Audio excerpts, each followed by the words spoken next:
कहानी की शुरुआत में हमें कोलोराडो की एक जेल दिखाई जाती है जहां रे ब्रेसलिन नाम का एक बंदा कैद होता है। जेल के अंदर ही एक कैदी ने उसको जैक्स नाम के दूसरे कैदी से सतर्क रहने को कहा।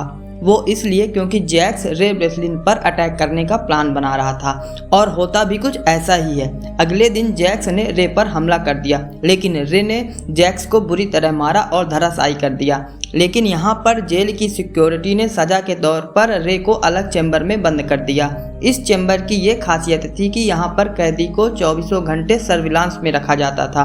रे ब्रेसलिन वहाँ से बाहर निकलने के बारे में सोचने लगता है।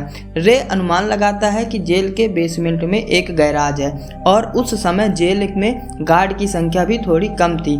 रे वहाँ मौजूद गार्ड की निगरानी करने लगता है कि किस टाइम वो क्या करते हैं। जैसे कुछ गार्ड ड्यूटी के दौरान ही 7 मिनट के लिए स्मोकिंग करने जाते थे। रे सभी इम्पोर्टेंट जानकारी का पता लगा लेता है। अब उसे केवल अपने लॉकअप के दरवाजे का पासकोड पता करना था। इसके लिए उसने खाने के साथ आने वाले दूध के बॉक्स का प्लास्टिक निकालकर पासकोड की स्क्रीन पर लगाया, जिसमें रे को दरवाजे का पासकोड नंबर मिल जाता है। इसी दरमियान रे ब्रेसलिन ने अपनी टीम को ठीक 4 बजे पास की गैराज में आग लगाने का मैसेज भी दे देता है। प्लान के मुताबिक रे ब्रेसलिन की टीम ने बाहर कार में विस्फोट कर दिया और उसी समय रे पासकोड का यूज कर कमरे से बाहर निकलता है और पाइप के सहारे गैराज तक आ जाता है। आग लगने से फायर ब्रिगेड की गाड़ी वहां आ रही थी। तभी रे भी उनकी गाड़ी के नीचे लटक कर बाहर निकलता है। इसके बाद रे ने जिन साथियों को बुलाया था उनके साथ भाग जाता है, लेकिन कुछ दूर बाद ही उसको बीच सड़क में उतार कर चले जाते हैं। जिसके बाद पीछे से पुलिस आई, उसने रे को दोबारा पकड़ लिया। तभी लेस्टर नाम का एक आदमी वहां आता है और कुछ कागजात दिखाता है, जिसके बाद पुलिस ने उसे छोड़ दिया। आगे की सीन में हम देखते हैं कि लेस्टर और रे ब्रेसलिन उसी जेल के हेड से मिलने जाते हैं। लेस्टर हेड को बताता है कि रे ब्रेसलिन एक सिक्योरिटी कंपनी का ऑनर है जो दुनिया भर की जेलों की सिक्योरिटी ब्रीच की जांच करती है। तब हमें पता चलता है कि रे ब्रेसलिन कोई कैदी नहीं था, बल्कि वो उस जेल की सिक्योरिटी ब्रीच की जांच करने पहुंचा था ताकि जेल की सिक्योरिटी को और मजबूत किया जा सके। रे ब्रेसलिन इतनी जेलों से भाग चुका था, इसलिए उसके बारे में कहा जाने लगा कि ये बंदा अब किसी भी जेल से भाग सकता है। रे महीनों बाद अपने ऑफिस पहुंचता है जहां उसके बिजनेस पार्टनर लेस्टर ने जेसिका नाम की एक लड़की से मिलवाया।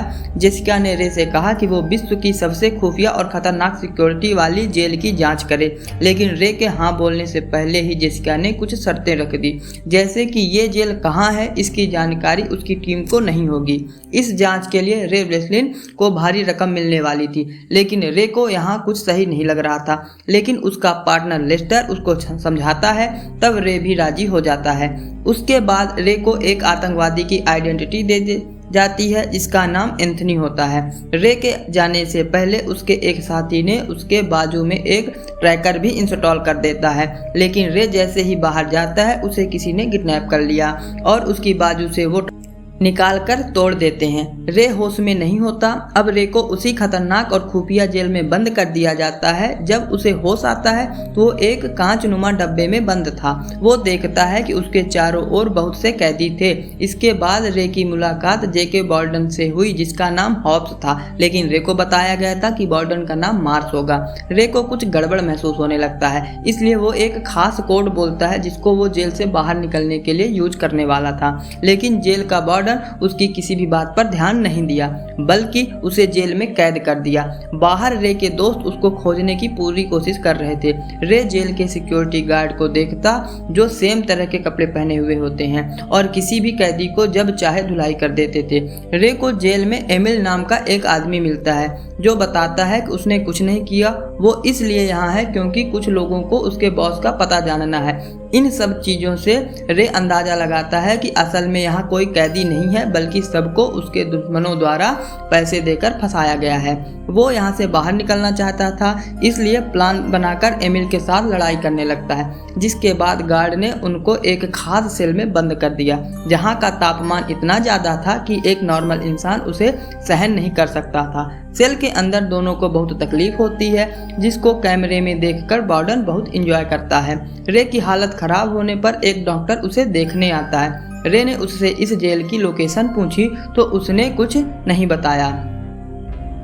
इसके बाद दोनों को छोड़ दिया जाता है और पुराने सेल में वापस भेज दिया जाता है। रे एमिल से बताता है कि कमरे का फर्श स्टील का बना है। आगे रे एमिल से कोई मेटल लाने को कहता है जिससे वो उस सेल के अंदर फर्श के नट बोल्ट खोल सके। कुछ देर बाद एमिल और बार्डन की मुलाकात होती है। बार्डन एमिल से उसके बॉस मैनहैम के बारे में पूछता है, लेकिन एमिल ने उसे कुछ नहीं बताया। तब गार्ड ने एमिल के मुंह में पानी का पाइप डालकर उसको खूब प्रताड़ित किया, लेकिन एमिल इसी दौरान मेटल का टुकड़ा चुराने में सफल हो जाता है। इसके बाद रे और एमिल एक बार फिर मिलते हैं। एमिल रे से उसके प्लान के बारे में पूछता है। तब रे बताता है कि उसके मुताबिक यह जगह जमीन के नीचे बनी है। अगर वो कैसे भी करके यहाँ से बाहर निकल भी गए तो उनको ऊपर की ओर आना होगा, तब हम जमीन तक पहुँच पाएंगे। एमिल को अब रे पर यकीन हो जाता है कि यही बंदा उसको यहाँ से निकाल सकता है। इसके बाद प्लान के मुताबिक वो दोनों एक बार फिर लड़ाई करते हैं, जिससे उसी सेल में उनको दोबारा कैद कर दिया जाता है। वहां पहुंचकर रे नट बोल्ट को खोलने लगता है और काम कंप्लीट होने के बाद एमिल को इशारा करता है ताकि वो गार्ड का ध्यान भटका सके।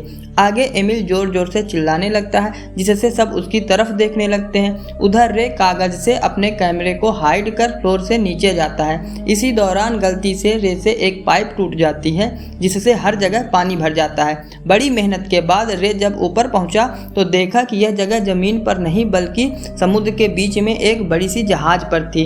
इधर फ्लोर का पानी चारों तरफ फैल चुका था। इससे पहले रे के बारे में किसी को पता चलता, रे अपनी सेल में वापस आ जाता है। आगे हम देखते हैं कि रे ब्रेसलिन के साथी लेस्टर से रे के बारे में पूछते हैं, रे को ढूंढने को कहते हैं। तब लेस्टर उनसे कहता है रे को अपना काम करने दो।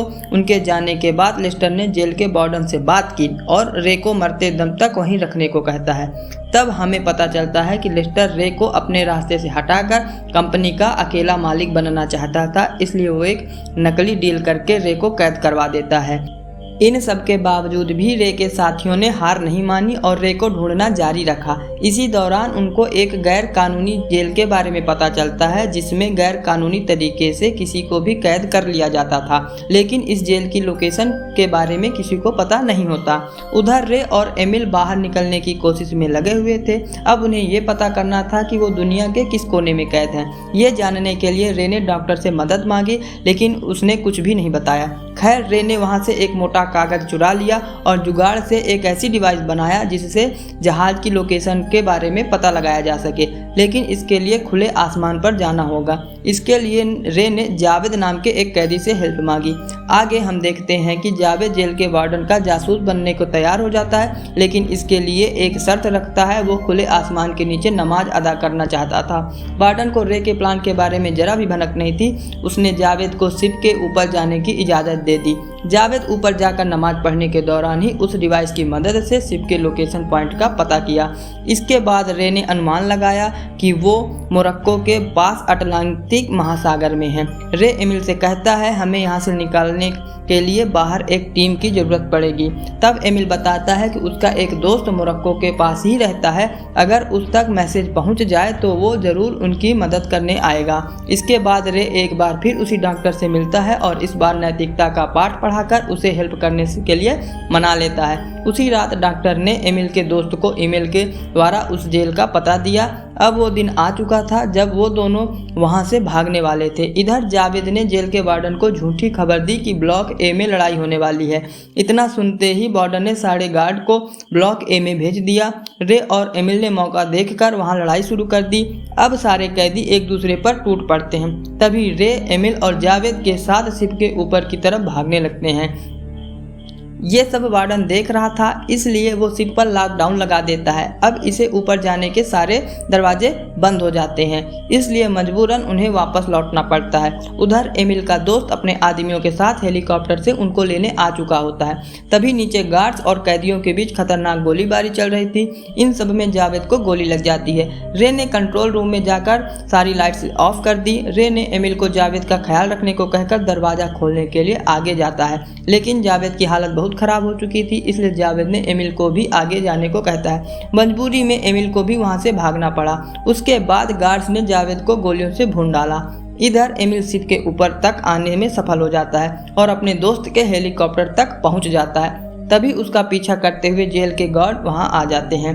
अब दोनों ग्रुप के बीच खूब गोलीबारी होती है। एमिल रे के बाहर आने का इंतजार करता है, लेकिन रे अंदर ही पानी के टैंक में फंस गया था और गार्ड्स हर तरफ उसे खोज रहे थे, इसलिए वो टैंक का दरवाजा खोलकर सीधे समुद्र में कूद जाता है। तभी एमिल हेलीकॉप्टर से रे को समुद्र में डूबते हुए देखता है और उसकी मदद करने के लिए सीढ़ियां नीचे फेंकता है और आखिरकार रे उस पर चढ़कर शिप में मौजूद तेल के टैंक पर गोली चला दी, जिससे शिप में बड़ा धमाका होता है, जिसमें वार्डन और उसके गार्ड्स सारे मारे जाते हैं। इसके बाद रे और एमिल मोरक्को के तट पर आ जाते हैं। तभी एक गाड़ी उनको लेने आती है, जिसमें से जेसिका बाहर निकलती है। रे फौरन समझ जाता है कि ये तो वही लड़की है जिसने उसे जेल में भेजा था। आगे एमिल बताता है कि जेसिका उसकी बेटी है। यह सुनकर रे को थोड़ा आश्चर्य हुआ। तब जाकर रिवील होता है कि एक्चुअल में एमिल ही मैनहैम है और सबको लगता रहा कि मैनहैम उसका बॉस है।